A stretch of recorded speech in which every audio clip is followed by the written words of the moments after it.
All right. We are to the 12th of 15 points on a practice plan. The 12th point is actually the second of 5 points, the last 5 points on delivering legal services, having already addressed 5 points on packaging services and 5 points on pricing services.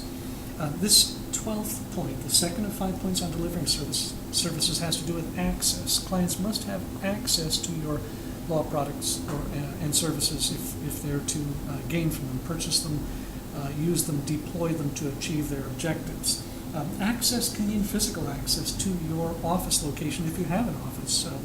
Not that you have to have an office. There are plenty of opportunities for virtual law practices. Virtual practices may actually be more accessible to your client population, but you have to know your client population. Some client populations would not only expect a physical office, but they would need a physical office because they don't have access to online services or don't have the particular capability to use them.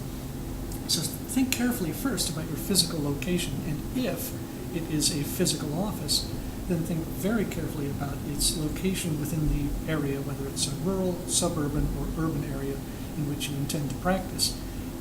The location could be an urban area, and that could be the best for your client population. If you know your client population and recognize that for certain client populations, being near a bus line may be important. You may have a disabled client population, a client population that is lower income, doesn't have ready transportation, for example.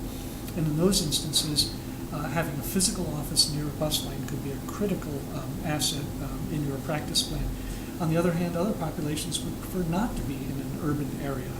Those populations may be rural clients in agricultural law, or suburban clients who are uncomfortable coming downtown because of the traffic, for example, or because of the cost of parking, or just because they don't like going downtown. And they may prefer a suburban or even rural location. So think carefully about who your client population is and what their preferred location, office location is, if, again, you need an office location. But it's not simply location, location, location. It's also what clients find there. Think of the specific building that you choose for your office. Again, if you have an office, do you need a storefront, a street level location, for example? And that might be the preferred location for some populations.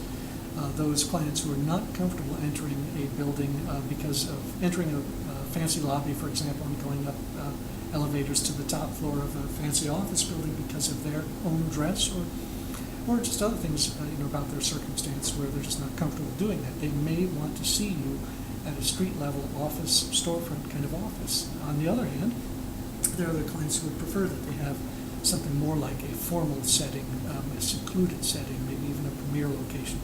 For a corporate clientele, for instance, that just expects a different kind of office setting. Think about those cultural aspects when you think about your client population. Think, too, not just about the physical location, the area within the metropolitan area you intend to practice, and the specific building, but these other cultural aspects, like the staff whom you hire, the appointment that you use for the office, the artwork, the furniture, and other things like this. These things send cultural signals. Try to share your culture with your client population. The poster you put on the wall, the magazines you put on the table, these sorts of things send signals to clients. And think carefully about those things and give your client population supportive signals.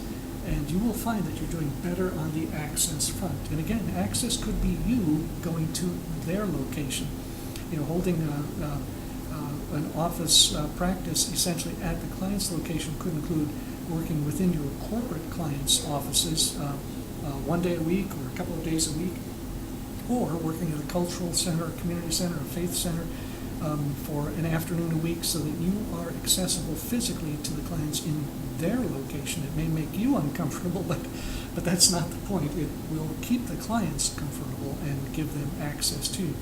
Think about these access points, and I think it'll help your practice plan.